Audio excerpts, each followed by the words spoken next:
We would like to begin by acknowledging the traditional owners of the land on which we meet today and pay our respects to the elders past, present and emerging.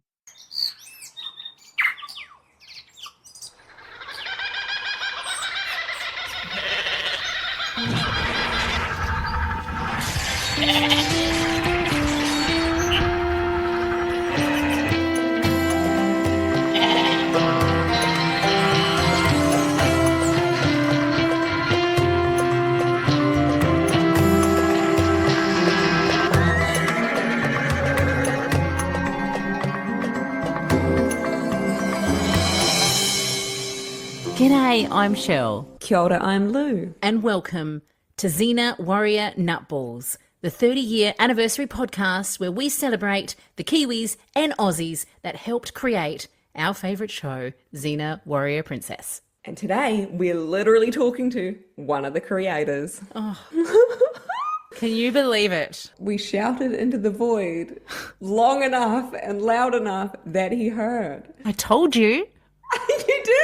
You did, and I never believed you. But we have the one and only, the co-creator of Xena Warrior Princess herself, Rob Tapert. Rob Tapert. Let that sink in for 1 minute. Rob Tapert! Rob Tapert. All the dinars in the world couldn't buy the delight we're about to unleash. Xenites, hardcore nutballs, we have landed the biggest fish of them all. Like a black marlin or like a barramundi. Rob is going to friggin' love that. He will. This is huge. This is enormous. So Rob Tapert, if you don't know his name, what on earth are you doing here? No, we take it back. You're welcome in. But Rob, he is a producer, he's a writer, he's a director, he's a genre king, he's a titan of the screen. And he started a production company with his mates, Sam Raimi and Bruce Campbell. Yeah, Renaissance Pictures. And they went on to create from The Evil Dead and Darkman to Hercules' Legendary Journeys, Xena Warrior Princess, Young Hercules, Jack of All Trades, Cleopatra 2525, Legend of the Seeker, Drag Me to Hell, Spartacus. My favourite of them all. His fingerprints are everywhere, mate. Is it really your favourite? Yeah, okay. I'm obviously doing the Xena podcast. Bloody hell. Do you want to do like a Spartacus podcast or something? That'll be next. That'll be next. That's the next one, is it? Yeah. House of Asher. So Rob co-created Xena Warrior Princess with Sam Raimi, John Schulian, and RJ Stewart. So they first introduced Xena in Hercules: The Legendary Journey before launching it and spinning it off into, as we all know and love, one of the most enduring fantasy franchises of all time. So he's involved in every single one of Xena's 134 episodes, let alone all the other Hercules and Young Hercules. You're talking hundreds of episodes. Wow. What a man. So he is individually responsible as well for writing some episodes, directing some episodes. He shaped virtually every element of this show that we love. This is unbelievable. I know. It's actually unbelievable. We've got to mention this, he actually appears on screen a couple of times, his most iconic being the Xena Scrolls, where he's a modern day cameo. Oh, yes. True. So Rob was born in Michigan. Yeah. And he is a Kiwi by choice, hey? Yes, we love that. Oh, tell us more. I don't know if I'm the right person to, but I will. You're a Kiwi, man. I feel like I'm becoming one. I feel like you are too. Oh, hi to my welcome. Oh. Look, hey, Rob, he made Aotearoa his home. He built his creative whānau right here in Aotearoa alongside his wife. Yes, it's her, the actor that plays the title character of the show. It's Lucy Lawless. Who? Auntie Lucy. Do you reckon she's listening? No, stop. Oh my God. Okay, Rob's influence, I really need to genuinely pause as a New Zealander, and we need to recognise his influence in the screen culture in New Zealand and Aotearoa is immense. You know, he has been recognised with an appointment of an Officer of New Zealand Order of Merit, but before we get proper into it, we need to genuinely sit with this. It is impossible to overstate the role that Rob Tapert and his production companies have played in shaping Aotearoa's film industry. It's huge. It's massive, yeah? Yeah. We were pinching ourselves, hey? We were just like, it's like, is this happening? 100%. Like, On our little old podcast, we get Rob Tapert. Yeah. Okay. I'm gonna nerd out for one more second. Like, I just want to really sit with this immense pride that I have for talking to this incredible human, this incredible Kiwi. Yeah. He came to New Zealand. He didn't just bring these shows. He built infrastructure. He created careers for some of our most well-known New Zealanders. He made creative pathways for an entire industry, and as well as he just created this enormous whānau They need to build a cool statue. New Zealanders. Oh, honestly, if they don't, They need a statue of Rob Tapert, like at the front of like when you land in the airport, like in Auckland. In Auckland, 100% they need that. Like holding like a chakram. Or just like on Bethel's Beach, maybe, to hang it. I feel like that's, yeah. Yeah, like a big, huge statue. Fishing. And yes, a quick Xenite disclaimer. When you're talking about a franchise with over 200 episodes across multiple shows, sometimes episodes' titles get a bit slippery. So if you hear us stuff it up, Which I think we refer to like fins, femmes and gems as fish sticks a couple of times. So please forgive us. Like we were talking to Rob Tapert, our brain chemistry was actively being altered. So it was inevitable. 100%. Our minds were snapped and forever changed. There are many moments you'll hear it actively live happening in the industry. So true. One of the most exciting things about this interview that we just need to get into, right, is the fact that Rob openly chats with us about the much discussed potential of a Xena reboot, including where that script is currently at. And go you, Lou, for asking that question. Thanks. Balls of steel, nut balls of steel. My little Xenite. Well, hey, I think we should stop robbing everyone of our time with him. Right.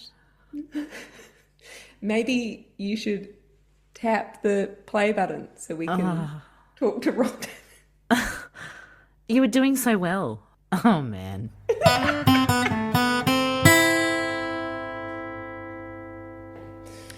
Oh, Xenites. I just saw the wall behind you, Shell. Yeah, I'm a super fan. I'm an OG Xenites. There is no introduction that we can write for our next guest.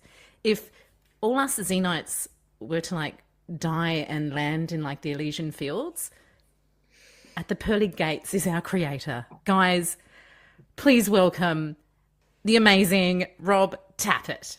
Kia ora, Rob. G'day. Thank you. Kia ora.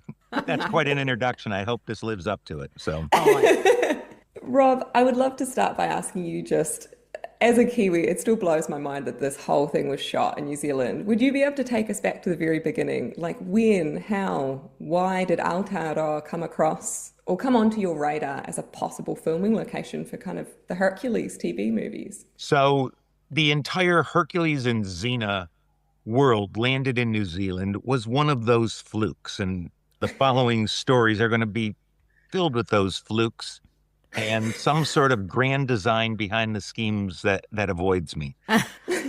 Because the line producer, Eric Grundeman, who I've worked with in the past, he and a guy who worked for me, David Icke, were going to go to Australia and South Africa to look for locations to do the 4 2-hour Hercules movies that we had. Yeah. And it was just one of those crazy flukes. I had a small office on the Universal lot, and there was a guy there who worked for another company that I saw in the parking lot. And I said, "Where have you been?"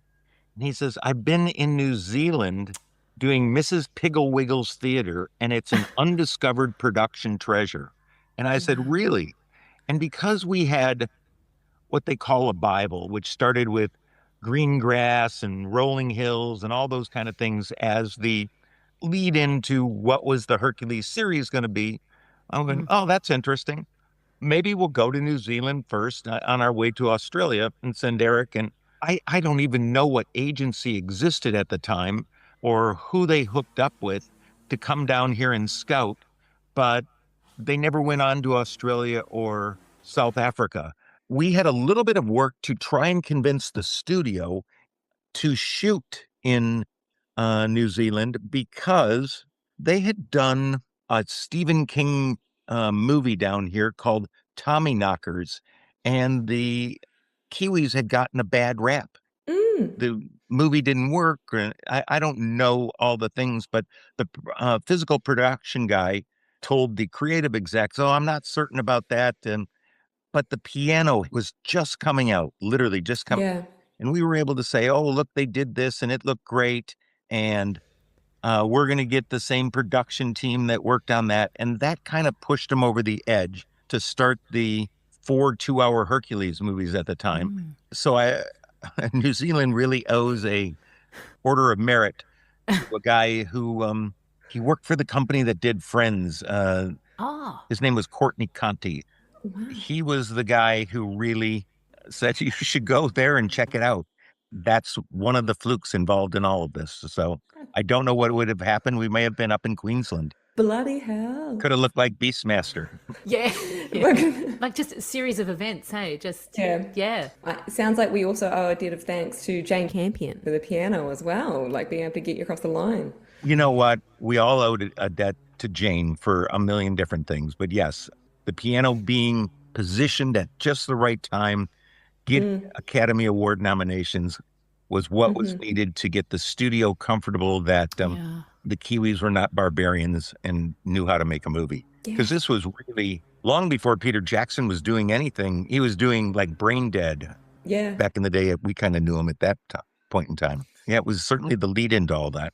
Because Eric became good friends with Richard Taylor because they were really struggling to keep a roof over their head down in Wellington. And so they did Wow. many of the early things on the Hercules movies and on Hercules once it got up and going. And then they got the Frighteners and other things down there and got busy. But periodically, Richard would come and go from Herc and Xena still. Yeah, it's so cool to see Sir Richard Taylor's, like, we had workshops getting their hooks into stuff like Xena and Herc in the beginning before taking off in the way that they have. And I don't know if the listeners will actually be aware of the joke, of the fact that New Zealand is always left off the edge of maps. So it's mind-blowing that New Zealand was even known of in the Universal car park by this lovely man. And so we do owe them a debt of gratitude, don't we? yeah. And that was in the day that you had to fly to Hawaii and then on to New Zealand. It wasn't even a direct. Wow. Yeah. Oh my goodness. Yeah. Yeah, really middle of nowhere. Yeah. And funnily enough, Qantas beat Air New Zealand to the first direct flight by 6 or 9 months because we flew a lot of people on Qantas down here direct. And then Air New Zealand put in their flight. So, God. yeah. I remember Alex Tidings, Oh. who played Aphrodite, somehow got stranded in Hawaii. Oh. Still so whenever she was on Hercules, which is a few seasons in, flying there and then the plane. Anyways, so that's that's for classic. another day. But Worst places in the world to be stranded. That's aren't there? true. yeah. So Rob, you've described the success of Xena as capturing lightning in a bottle. What do you think made this team so special that you guys captured that lightning in a bottle? There are many things that led to the success of Xena, and it was in many ways capturing lightning in a bottle. So Hercules was already up and running as a well-oiled machine, and the Kiwis loved nothing more than a good challenge. So Xena came along with far less money. It was going to have to shoot on 16 mil as opposed to 35 mil. And the DP, Donnie Duncan, who I can't say enough great things about, he kind of threw this attitude out to the whole crew that we were the smaller, less funded, less resourced show compared to Hercules. And the crew was a lot of newcomers, or they had done, there wasn't a lot of work around. So it was all kind of upstarts, and they were hungry to make their mark. And I think that little bit of competition helped in a regard on a local level. And then in terms of storytelling, it's much easier and more ultimately emotional to tell a story about somebody who's done bad that's trying to find a way forward in the world to do what's right, as opposed to a guy who is out there to protect and serve, which is really a cop story. So the emotion comes Sure. from the B characters, Yeah. how good you can tell a story of who Hercules was helping. Periodically, you can loop in him, but he was a half god, as opposed to Xena, where the storytelling kind of flowed from the characters' hearts. And Yeah. so that over time became an advantage, although a lot of people said, oh, they had better stunts on Xena and they did all this. We actually went into the storytelling as what was different between those two characters. Yeah. Yeah. Yeah, that's so true. The dark past, right? Like, we all want to grow. We all want to be better. We all have things we probably regret or would have done differently. And yeah, like, it's just such a human struggle, that story. And then the Yeah. other thing that really contributed to Xena's success was that was really the birth of the internet and internet chat rooms. Absolutely. And suddenly like-minded people could find themselves. And it was a great megaphone for anything else, because when we actually did research, very few, less than 5% of the fandom ever visited a chat room. You imagine that. If you want to know who watched Xena, it was impoverished people in lower social economic conditions who needed some sort of hero in their life. So it was big cities, New York, New Orleans, those Chicago, and it was very ethnically skewed. Our audience was African American, Hispanic, Yeah. mixed race, all those kind of things. It was never performed as well, even in LA. It was interesting that demographically, both Herc and Xena, but more so Xena, really skewed to The underdogs. the underdog. And Yeah. therefore, when Lucy went, I'm going to say many years ago, to Brazil and went to the favelas, up into the slums, oh my God, she was just mobbed. She barely got out of there with her life Wow. because the show still was playing there every day on some new channel. Oh. And same with going through airports in Dubai or going somewhere. It's people from Indonesia and the Philippines that go, oh my God, I watched you. I loved your show. It made so it was interesting to know that worldwide that the show spoke to people who needed a non-classical hero. That's right. Yeah. Yeah, I was actually part of that 5% in those chat rooms that needed that non-classical hero.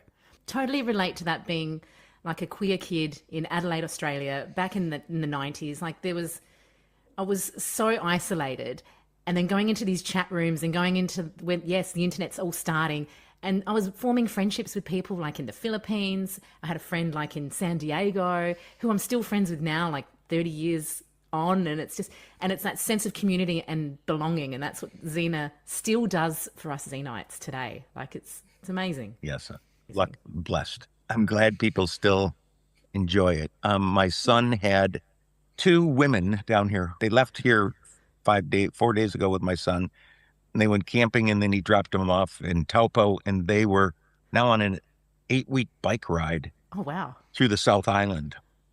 Cool. But they were 22 or 23 and said, my mom always talked about Xena, but I've never seen it. Sometime can you show us what's the best episode? I don't know, I'll forget it. You just got to start from the beginning. Yeah. No, I would have had to pick one, and I mentally raced through my mind, even though it's not my favorite. I went, probably A Day in the Life is the easiest one to choke down if you don't know anything about it. But And definitely voted the fan favorite still. I know. Been there and done that, I think, is funnier, though. I love being there, done that. Me Yeah. too. I love the comedies. I like all of them, but the comedies certainly repeated best. Yeah. Yeah. And Lucy and Renee were gifted comedians. Absolutely. Total clowns. I love watching them both on screen bouncing off each other. And Yeah. So us fans have our opinions about the best episodes, like A Day in the Life, One Against an Army, The Ides of March. But from your perspective, Rob, what's the best?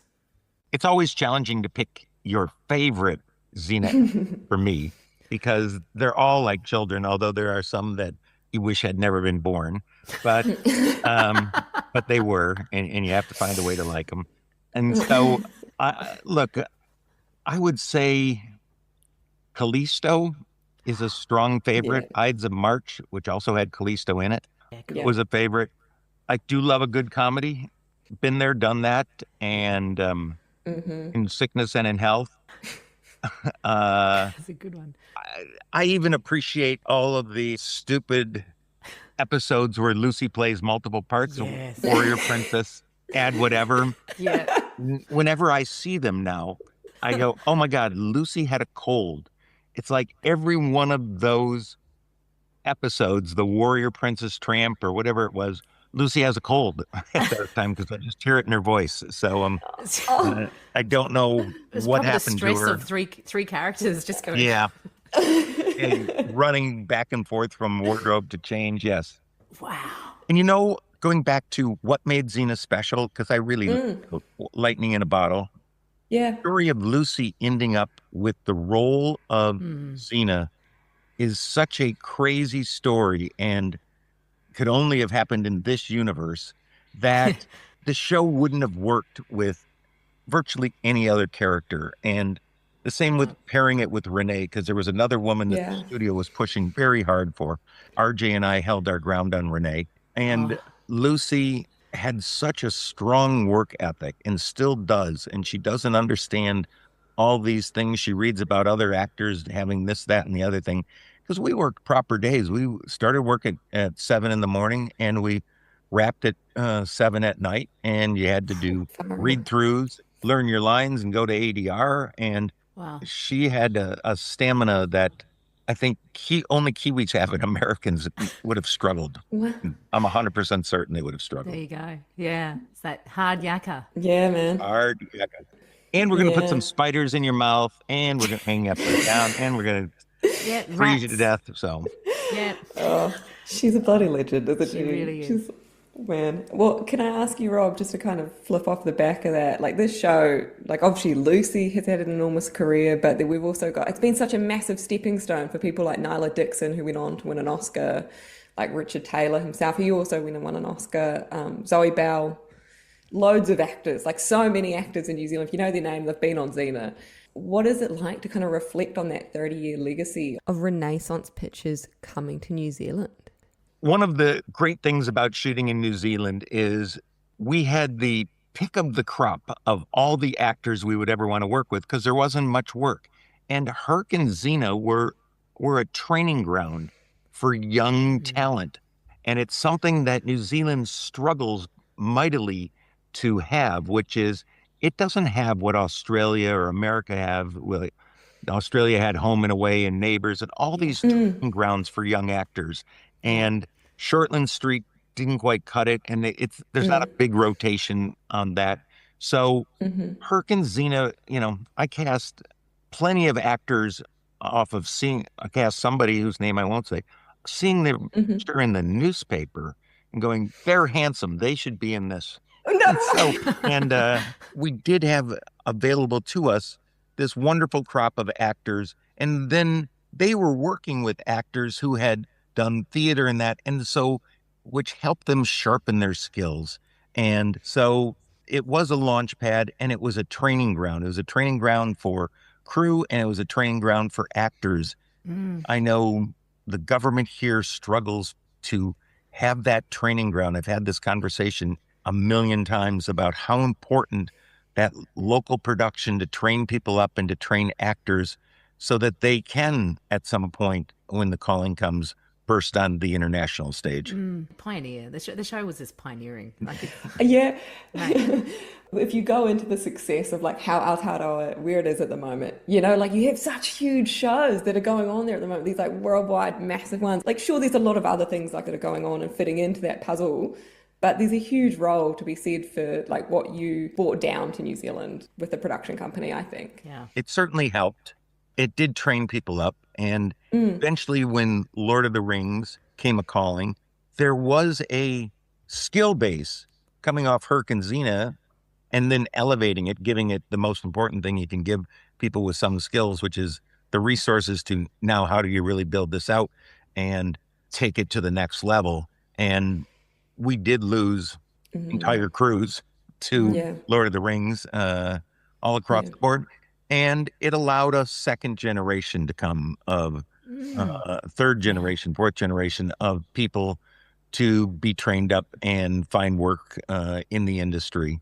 So as much as I wanted to whine about it at the time, it probably was better for the industry that one group moved on and a new one came in and they got trained up, and now I'm working with their kids. So wow.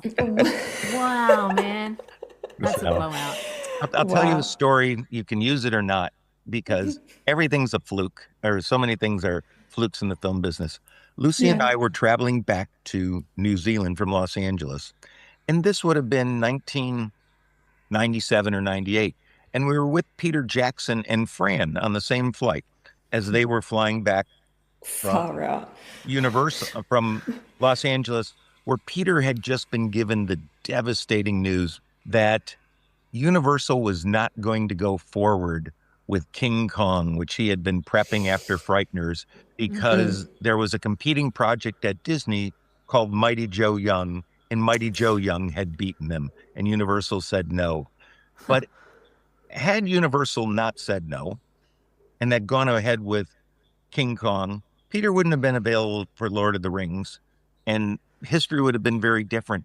And even at that time, with Peter didn't have the technology available to him to do the King Kong he later did, because there's something that people worked on forever, and we talked about it on Xena, trying to do visual effects, to come up with a fur code, a code that makes fur move like fur on animals. So they came up with it on Chronicles of Narnia for the lion in that. And so that was the culmination of wedded digital spending gazillion dollars figuring out how to make a fur code work.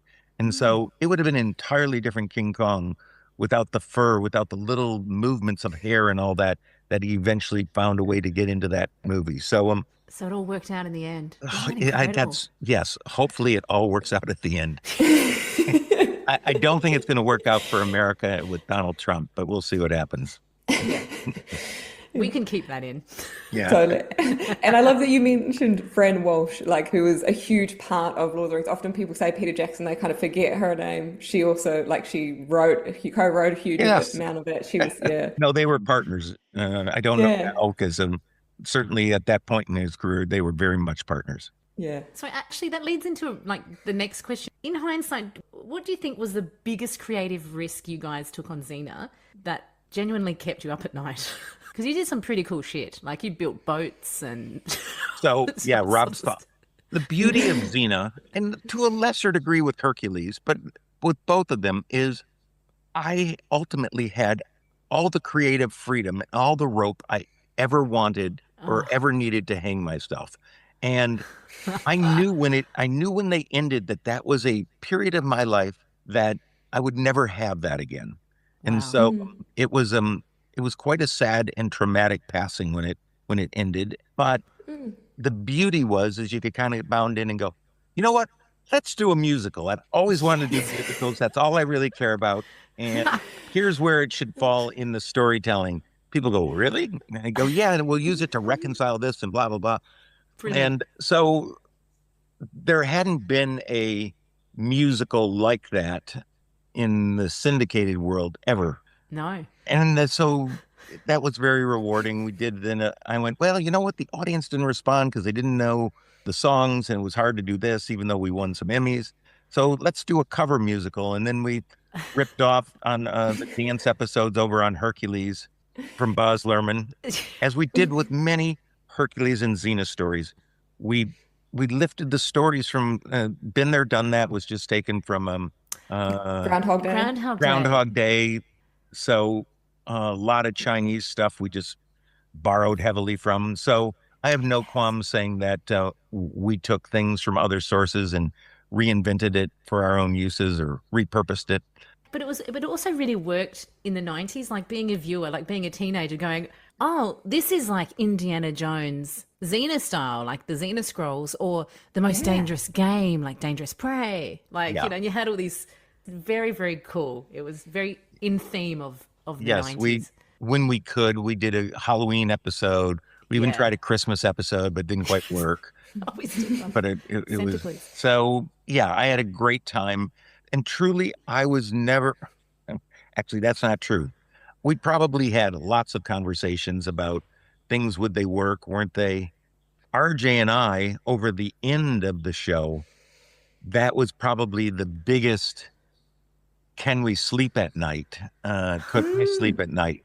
Because we were going to kill so many people's beloved character, and we knew there would be a pushback about that. But we felt that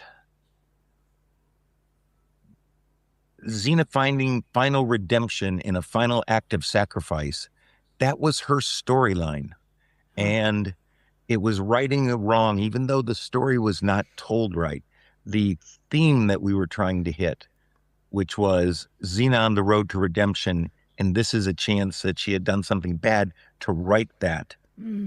That was the right ending to the show. So I'm sorry it was traumatic for some people, and I wish we had told it with more charm and grace, but we everything's a Russian TV, so we got what we could.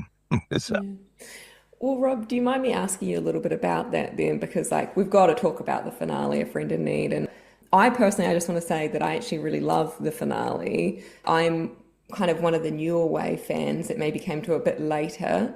You, as the writer, I'm wondering, as the writer of Sins of the Past, season 1, episode 1, are you kind of saying there that you kind of always knew that there was going to be like that bit of that symmetry then for Xena's ending, that you always kind of knew that all roads led to her eventually bearing that chakram? It was no, just the no, amount of time? no. That the truth is, you in television, you really only hope that you get the next season.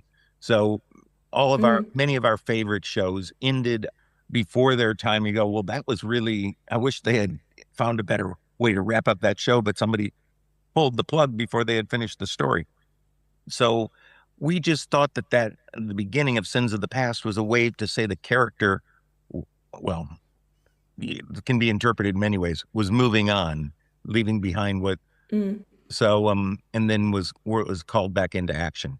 But going all the way back to a question you didn't ask, but a story I'm going to tell you is what gave birth to the need for Xena was that Hercules had been ordered as a TV show, and it was paired with another TV show, and there was a 2-hour block every Saturday night.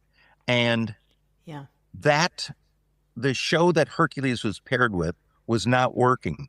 But Universal owned that time block and didn't want to give it back to the station groups in syndication.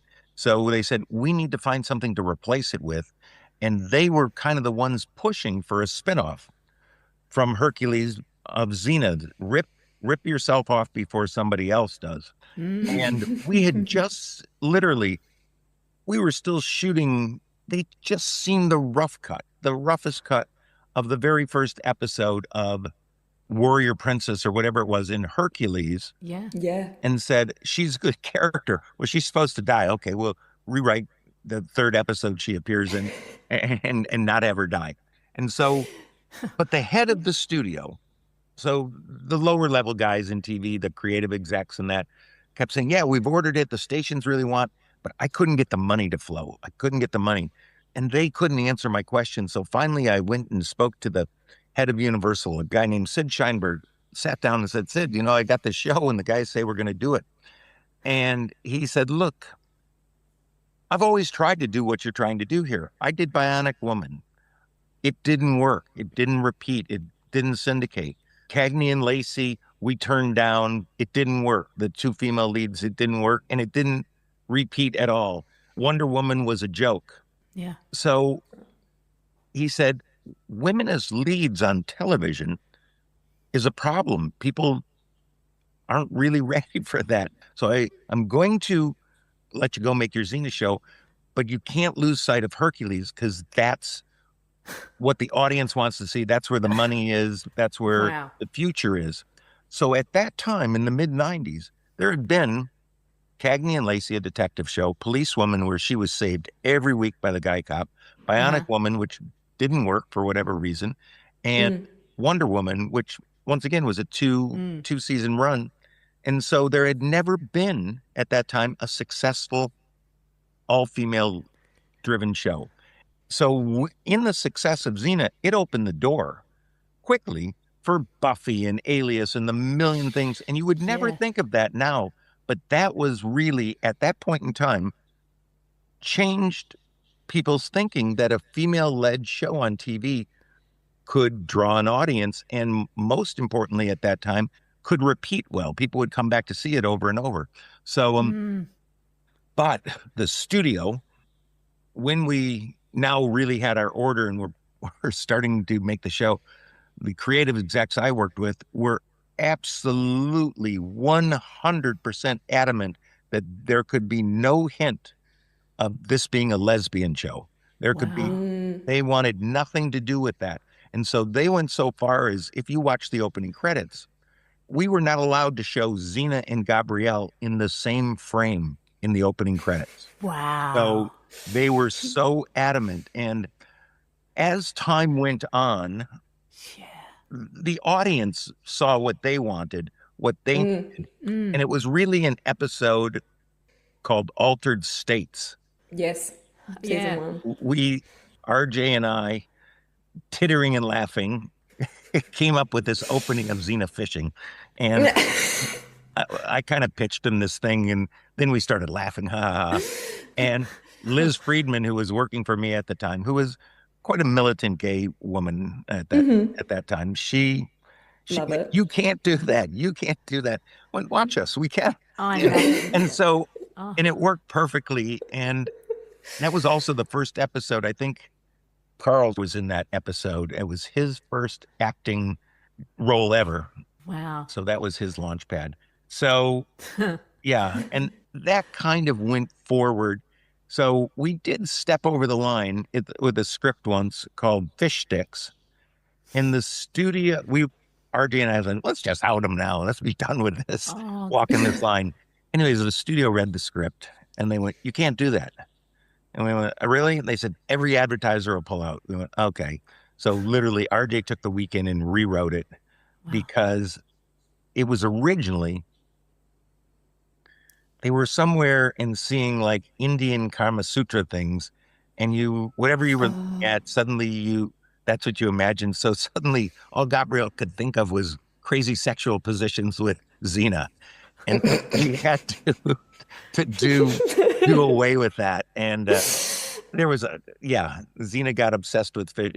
That was one where we went, you know what? We probably dodged a bullet. Because the advertisers would pull out. That was always, like, we did not have a standards and practices in syndication.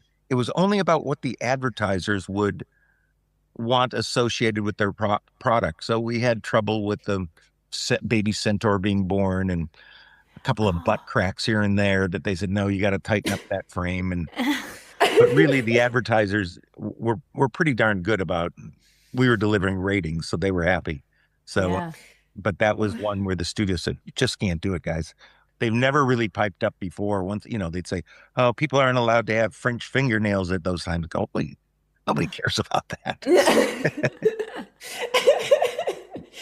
Look, I just got to say, from all the OG Xenites that grew up watching Xena, thank you for doing that for us. Thank you.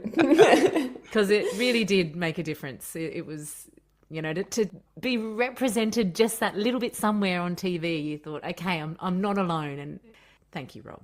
Yes. Well, look, when we started, we knew we wanted to be, one of the things that we thought was important when we did Xena was to find a way to make it a little transgressive for the time. So, and it wasn't, funnily, it was not the lesbian innuendo or the relationship. It was that Xena had a long past of male lovers who were men of color. And Marcus, that, once again,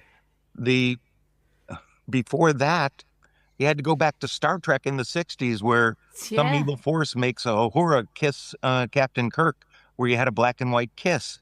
Well, we could do, we went, okay, we're going to knock down that wall early on. You had Bobby Ozea and Draco and Ares and all these things. So we got that out of the way quickly.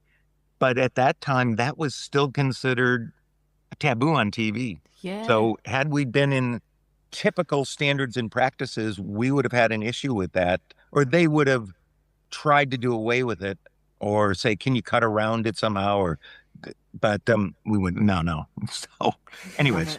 Amazing. Thank you. Oh, That's groundbreaking. Yeah, so cool. Yeah.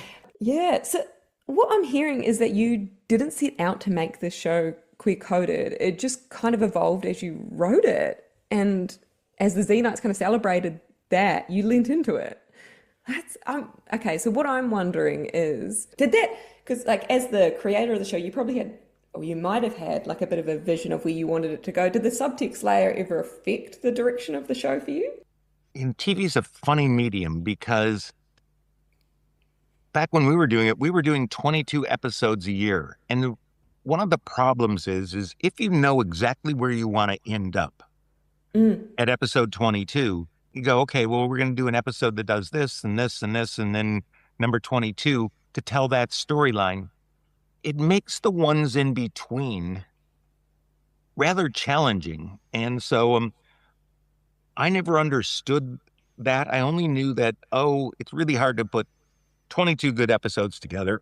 And so we kind of say, here's where you want to be at the end of the season. Yeah. And after Xena was gone and everything, a guy came and talked to us, and I forget his name. He created Heroes. He was pitching us Heroes. Oh, wow. Yeah. And he said something. He said, because I said, well, where's it going? And he said, I don't know, because if I knew exactly where it was going, ultimately, that's all we could write to. And I went, oh my God, he's so right. And that was a problem we always faced, which was if we knew where we wanted to be at the end of the season, it's hard not to write just towards that conclusion.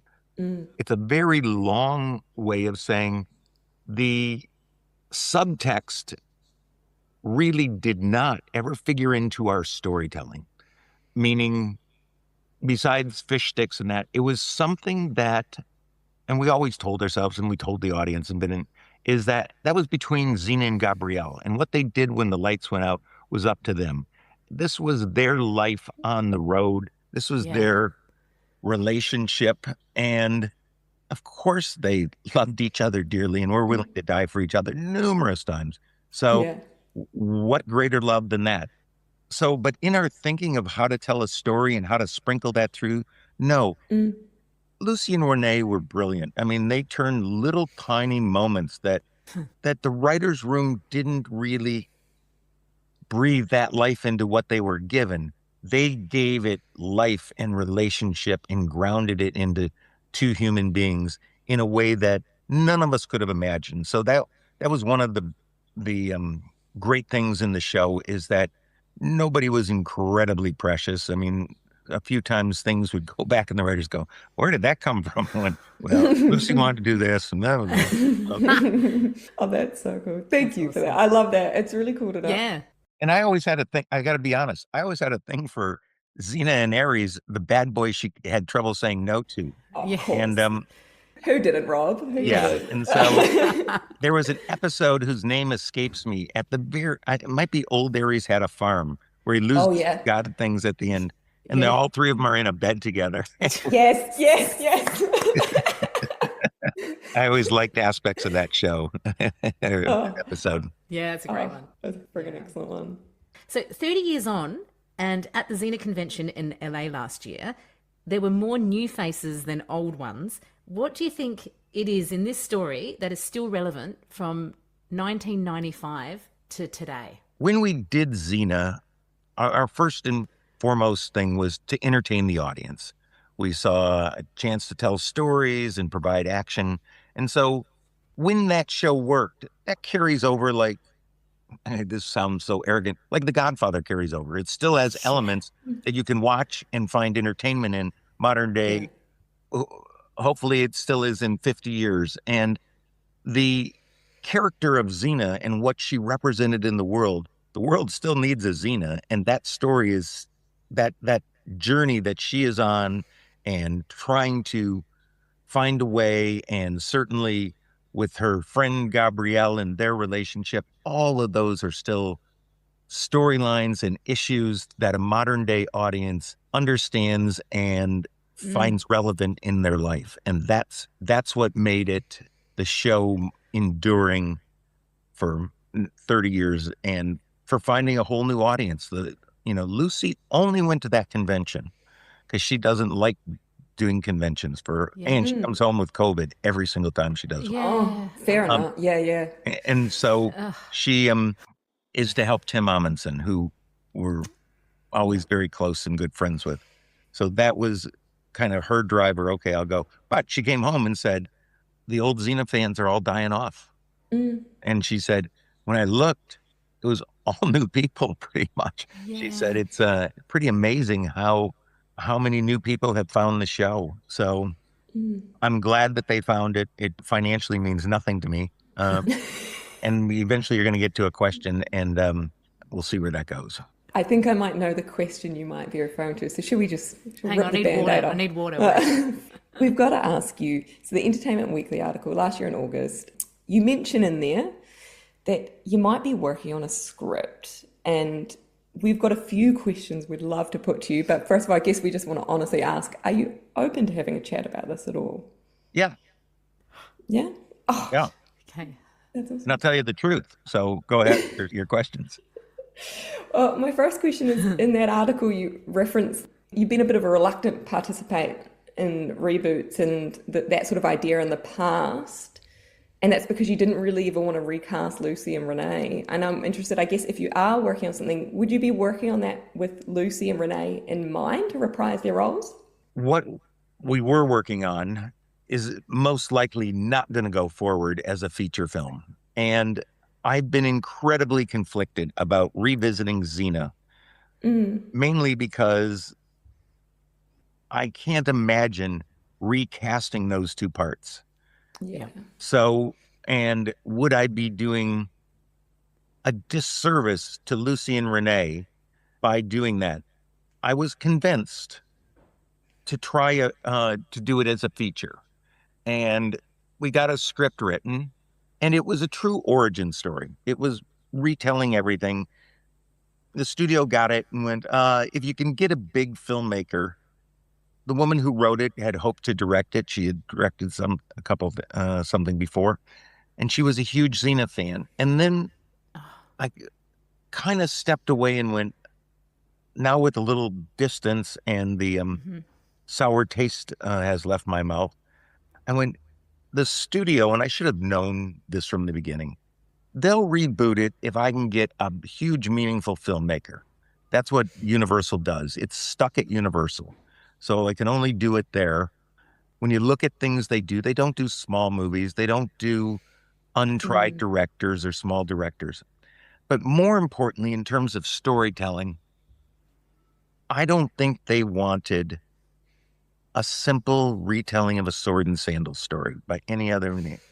Small town girl does this, blah, blah. There's many, as fun as it is, the take we had was really interesting. Oh, Hercules is the bad guy, blah, blah, blah. All of those things, they needed what I would, this is probably the wrong explanation. They needed the meta version, which would be, how is it affecting today? Oh, there's a Xena and Gabrielle today, but they needed something totally different. They needed not a retelling, not a clarification, not revisiting this. They needed something that sprung in an entirely different direction than just a simple reimagining and retelling in a fun way. And I don't know that I'm going to get that. And I've gone out to meaningful women directors, all who've said the same thing.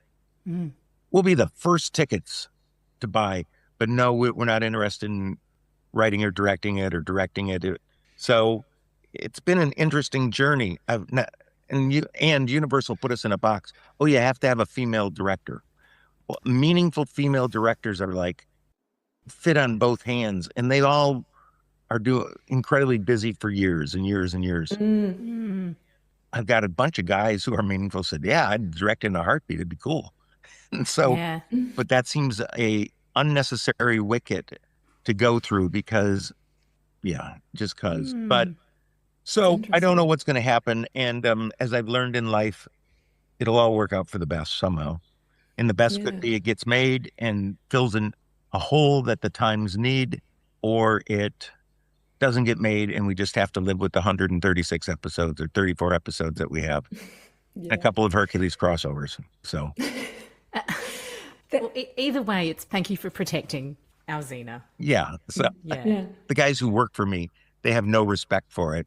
So they just, I don't get, no, you got to do, I went, guys, nah, that's not, let's see what happens. Yeah. That's it. Because that kind of maybe makes sense for the fact that like Buffy's getting rebooted this year with Sarah Michelle Gellar as the lead and Chloe Zhao, that Oscar winner, is coming in as the director for the series. Is that kind of, I guess, what they're pitching? They're being like, we need a Chloe Zhao level Yes. to, yeah, okay. Okay. I've And got you some know ideas, what? Rob. We can talk off screen. We can... Now, here, and I'll tell you something. You don't want to do it and do the bad version of it. Yeah. Yeah. And working with studios is really tricky. And they have a million, especially big movie studios. So I think are they rebooting Buffy as a TV or a movie? TV, I'm pretty sure. Oh, TV. wow. Look, I could probably go to, and they're bringing back Sarah Michelle Gellar. Yeah. So did you guys watch the X-Files reboot? No. Yes. Yes. And I understand where you're going with this immediately. Yes. I just felt sorry for those people. I didn't want to see them. Yeah. And so, Yeah. It's tricky. the Renee and Lucy version, they moved on. Lucy only wants to direct. She feels like she didn't want to be an actress, really. She's in her TV show, and I keep saying, A, it pays well, and two, it's very entertaining. And it's one of those things that a different group of people in the future may find very entertaining. So I said, take all the episodes you can get. No, I just want to go and direct. Yeah. Anyway, that's And she's a bloody great director. Like her debut directing role. that's wow. her cross to bear. So yeah. So we'll see. We'll see. I mean, if she goes and directs, maybe it's her fate to go and reboot Xena and be the director of it. Wouldn't that be awesome? But she's got to go and have a big moneymaker first. So Okay, cool. But- Cool. I like Lou's idea of having them all come back menopausal women and just for like one comedy episode where they just have a hot flush and just murder everybody. Could do that. You could do that. One of the things with Xena is finding a way so it works for 6 to 60. Oh, that's a big Wow. range, isn't it? Yeah. So John Yeah. Fawcett, who was one of our directors, once did something called Ginger Snaps about Oh, yeah. young menstrual women becoming vampires. Filled the niche, but it wasn't niche. And I'm worried that murderous Menopausal women. Yes. menopausal women is just niche that the 8-year-olds and 20 or 15 Might not get. what are they talking about? So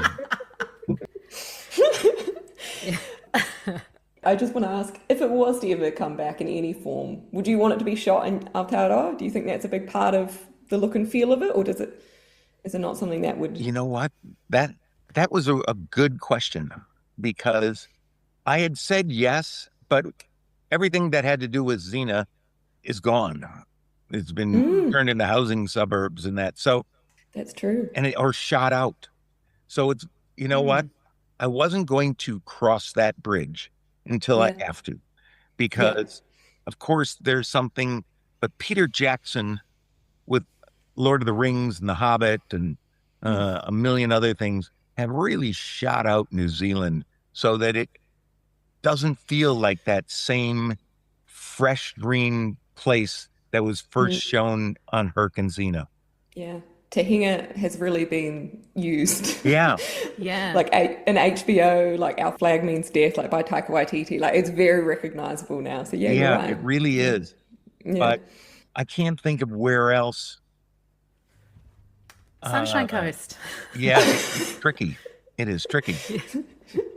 My last question is just whatever, if it ever did happen and there was ever any iteration of it in the future, would it be important to you that those two main characters, Xena and Gabrielle, had a queer relationship that was textual, or would it just be you'd kind of just see where it went as you kind of did in the original? In what we were doing, Yeah. We were playing it as a meet cute. Oh. And therefore, maybe in movie 2 or 3 or 4, but there was still a hot tub scene where Xena leads her on and Gabrielle was leaning in to kiss her and said, blah, blah, blah.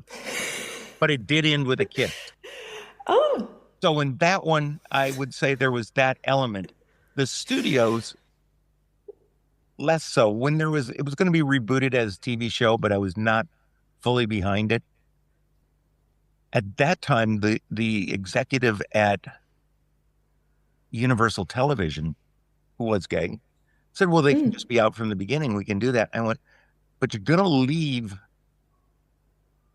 a huge portion of the audience behind if you do that, meaning Yeah. Midwest America, all those Bible Belt idiots and that. Yeah. They didn't quite see it, or they kind of went, oh, it's not offensive. It's a different day. And so I don't know if it would be a lightning rod or not, but it would still be the crux of that relationship. I mean, that's what the story is in hindsight. Yeah. When it worked, it was that. That's really cool. The core of it was that soulmate kind of element to it. Yeah. Look, we talked about, there was quite an obscure, I think it was a clip show, but I could be wrong. Modern day Xena and Gabrielle episode. Well, there's a couple. There was Deja Vu. Yeah. And then there was one with Alti Clones. Send in the clones. take off in a car in the past, in the modern day. And we thought, is there a way? Anyways, we played around with that for a while, and reincarnation. Oh, you could do this. But ultimately it was too niche, and we said, we just need to start from the beginning if we were going to tell that story. And I have no idea. I kind of liked our script. It fell apart at the end because of the writer. The truth is, she was too much of a fan. She couldn't get out of the grass. Get out of the go, no, you just, and she wasn't good at, she didn't understand action. So yeah, and you definitely need that element. That's a huge element of Xena. Yeah, she put it in. Anyways, maybe it was too much of a love letter to it. Yeah. And not enough of a blazing new ground is all I can say. And now in hindsight, I go, maybe I needed to find somebody who wasn't a fan, didn't know it, didn't care, take these two characters, and then we try to course correct them. Anyways, I don't know. Yeah. We'll see what happens in the future, but I'm not chasing it hard. Yeah. If it happens, I guess it will land the other way all the other things have landed. Yes. Just that weird synchronicity and that. It was meant to be. Yeah. So we have it. I kept saying, I'll call this woman director who did this or that. And it's just so impossible to get traction. But we'll see what happens. There you go, Xenites. Exactly. Okay, I'm going to quickly answer this. Did you keep anything from the set? Yes. Yes. I keep anything from the set. I kept a chakram somewhere. And I kept a... Was it the first chakram or the second chakram, if you mind me asking? It was the first chakram. My favorite. That idea of a chakram, funnily enough, came from a director. It was his idea, named Doug Leffler, who was a storyboard artist. And that weapon, he came in one day and said, I think Xena should have this. And we went, oh, that's kind of cool. I haven't seen that before. So cool. So cool, and the other thing I kept was from Hercules. It was a apple that Aphrodite has, the golden apple. But the paint is peeling off. I'm trying to figure out. Lucy kept a lot of costumes, but over time, you're just storing things and costing money. So she's giving them to charities for auctions. I don't even know if she has an outfit anymore. Wow. That's so cool. Rob, so a few of our listeners aren't from Aotearoa. They're from overseas. I imagine some of them would be keen to come here. What's your local secret you tell people to do when they come visit you? Over 30 years, we had a lot of casts come down on Herc and Xena, and then I've done other things down here, and people always want to know what to do. I tell them to go do things that many that I've never done myself. and they all come back and say, "Oh, that was great recommendation." So I have done the Waitomo Caves, and so that's a great thing that you can't do other places. And I tell them to go down the west coast of the South Island, all through the temperate rainforest that kind of now been shot out by Peter Jackson, but still it's a beautiful trip. Yeah. Go to Christchurch, take the train across Arthur's Pass, go over to Greymouth, rent a car, drive down to Queenstown. And so many have done that and all love it. Such good recommendations. I really appreciate it. The South Island gets a lot of love on this podcast. We're loving it. Right. I love it. Yeah, look, the North Island, there are places on the North Island I have special fondness for because we shot the Debts at a tube station that I have. Favorite episodes. I fly over, when I used to go fly fishing a lot, I'd fly over that. There was a creek on the back of that, a very famous trout creek, and you could only helicopter in. So fly over those fields from the Debt, fly fishing. I went in 2022 was the last, right before the country reopened from COVID, for the most outrageous trout fishing anyone could have ever imagined. So that, yeah.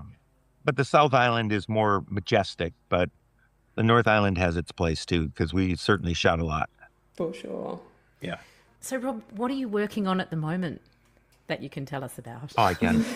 After Herc and Xena, there was a long transition period, and then kind of out of the blue, a guy came and asked my partner Sam and I if we wanted to form a dedicated horror film company. And because we had started with horror, still had a brand, we did. And so I did, we've done tons of horror movies over the years. I've done TV and that I enjoyed. I did a show, Spartacus, that unfortunately the lead actor died in. I shot in Melbourne a World War II picture, going to Berlin in February, called Play Dead. Turned out great. I'm in the midst of, I just wrapped and I'm in post-production on a Evil Dead movie with a French director called Evil Dead Burn, and we're starting another one called Evil Dead Wrath that starts shooting in about a month's time. One of the stars of it is a actress from Australia who I tried to get in a million different things we worked on. I saw her in a show, Packed to the Rafters. I always loved her, Jess McNee. Cool. Never worked out, but now she's coming down and being in this new horror movie we're doing. Awesome. Go Aussies. Yes. Oh, wow. How exciting. Thank you for sharing that. That's yeah, really man. cool. Yeah, what a great career, Rob. But it was fun. It was of a time, and maybe it can't be recreated again. So maybe. Yeah. Yeah. Some things just can't. That's okay. It was magic. It was magic. Rob Tapert. So I just want to say thank you so much.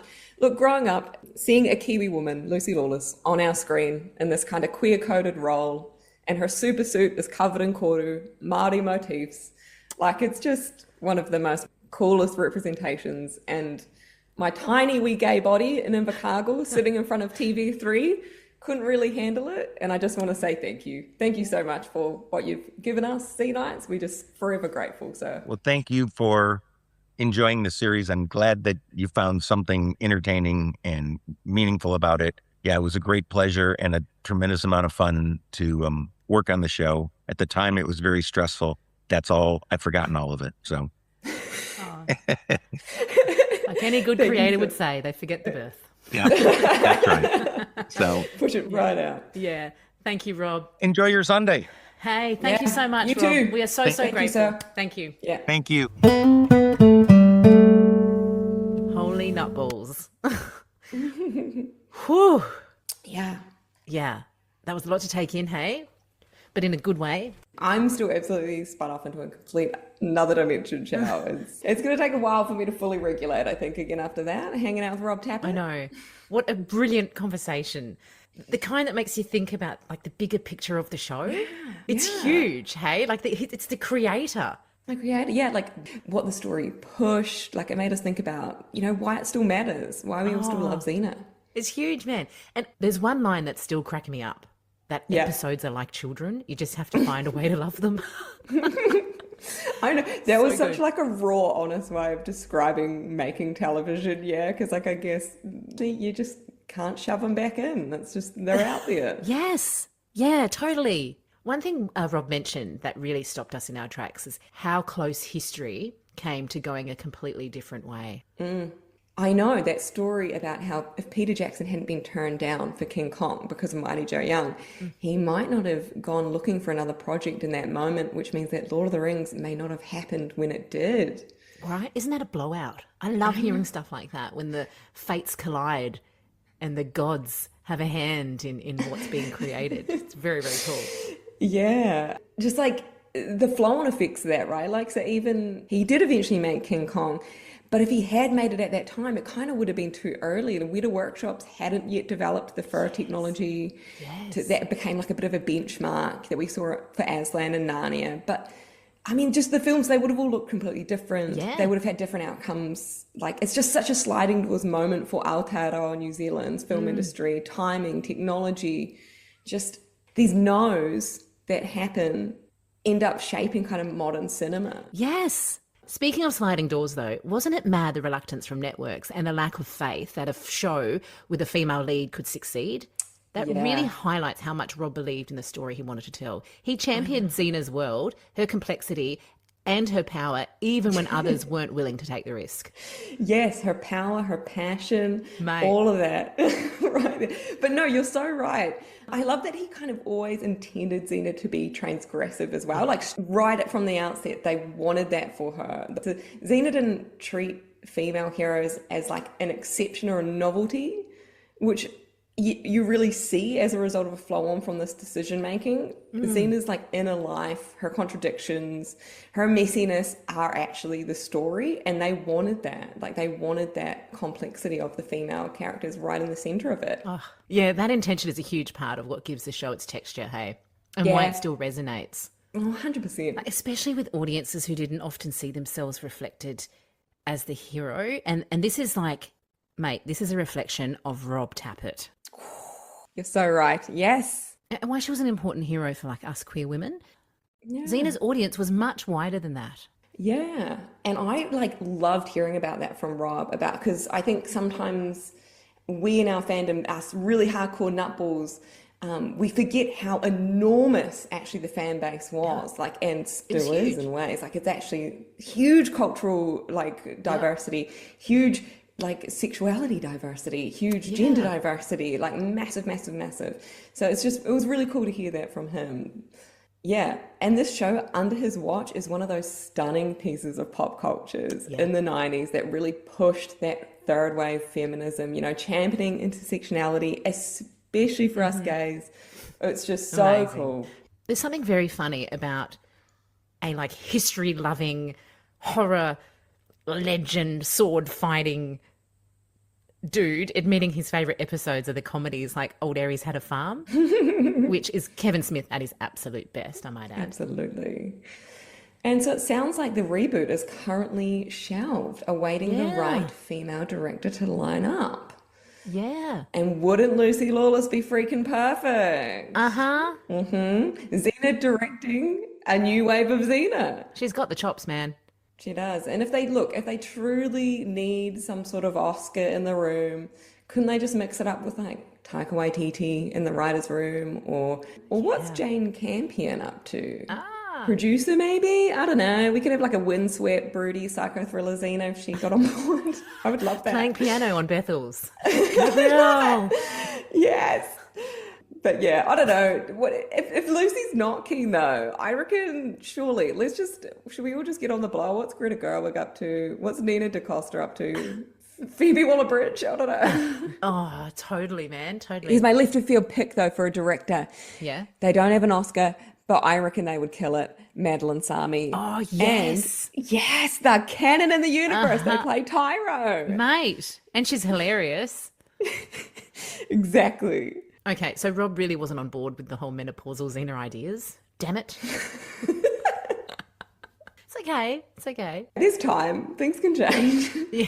We're always available if he wants to workshop a version of that Yeah. script. Yeah. Totally. Let's unpack it.